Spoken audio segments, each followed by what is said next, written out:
Hi again. Today I thought I'd just touch on vase mode for the A10M, A20M with the gradient. Vase mode is, I'm sure most of you are aware, a single outline, printing a single outline, and usually a vase shape of some sort, but it doesn't have to be. These are quick, easy prints. I like them because, well, they come out pretty nice most of the time. And when you're testing different filaments to try to determine what colors are going to work the best for mixing and whatnot, they're quick prints so you can see your results fairly quickly and have something kind of cool to sit on the shelf afterwards. So to do vase mode, I've already set this up. I've already got my vase. It's a Julia vase from Thingiverse. Julia is not just a woman's name in this case, in case you're curious. It's actually a fractal set, a mathematical fractal set, and I'm not going to pretend to know how it works. You can Google it if you're interested. I just thought I'd mention that. So basically the profile stays all the same until we come to the layer.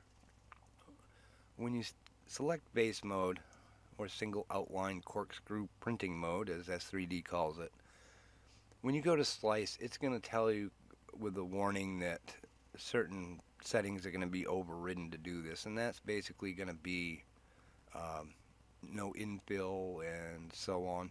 But I set it up pretty much anyway. I want to make sure there's no top layers, otherwise it'll try to close in the top of the thing, and that's not what we want. We want an open top. One outline, no top layers. Really, depending on your layer height, anywhere between 2 and 6 bottom layers would be what you'd want to hold the thing together.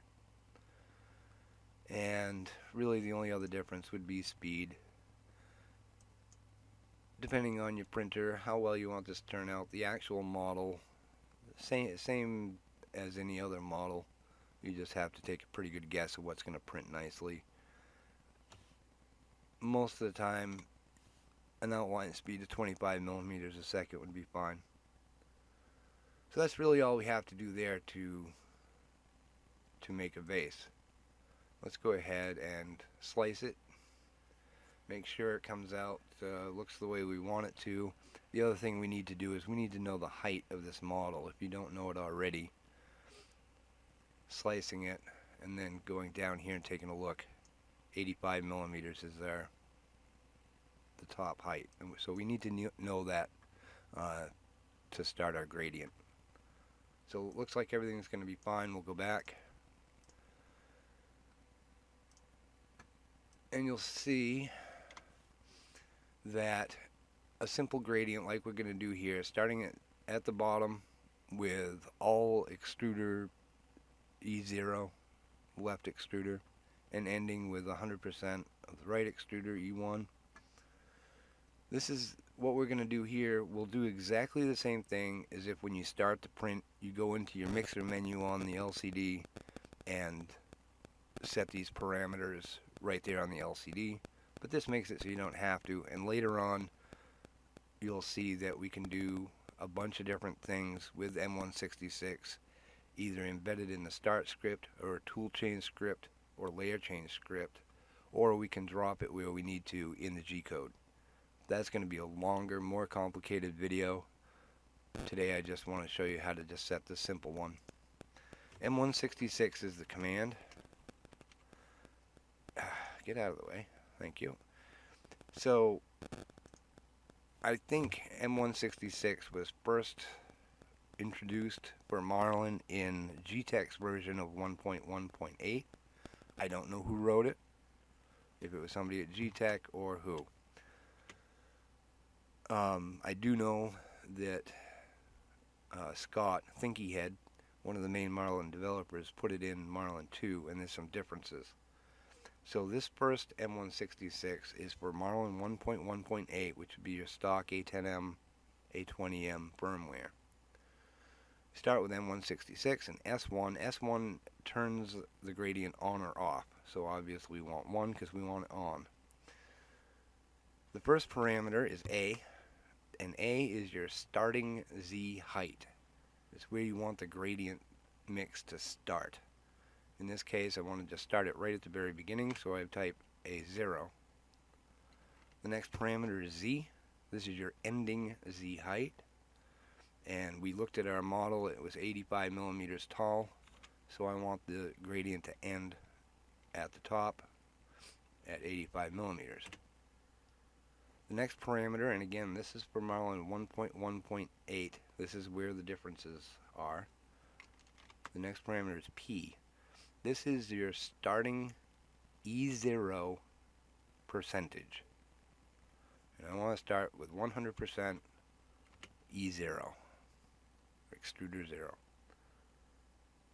And the last one is Q. This is your ending E0 percentage, which I want to be 0. So obviously, when you're talking about the percentages of the E0 or E1 extruder, if one is 100, then obviously the other one's 0. If one's 80%, the other one's going to have to be 20. So that's why this is only based, these two parameters are only based on E0. So we're going to start at 100% E0 and end at 0% E0, which would mean at the end you'd have 100% of E1. Okay, that's done. We could just slice this, save it, print it, and it'll print with this gradient. Now the differences I mentioned for Marlin 2, instead of a starting and ending percentage for E0, it's based on virtual tools.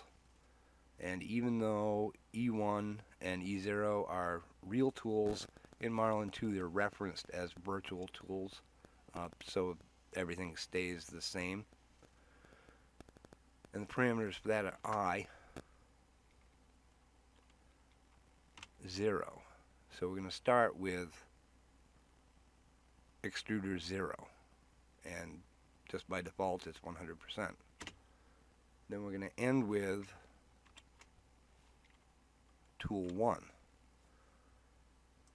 So now what we have is starting with E0, ending with E1. Not going to get too much more into it, but this makes it interesting because if we set, like we did in a previous video, a virtual tool, say tools 2 and 3 as mixes, using this in Marlin 2,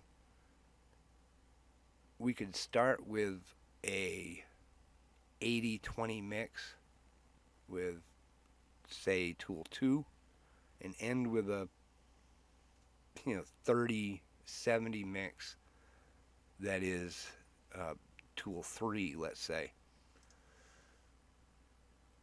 And this allows, now let's just not go there. I said I was going to keep it simple. We'll keep it simple. I'm using Marlin 2, so I'm going to leave this way.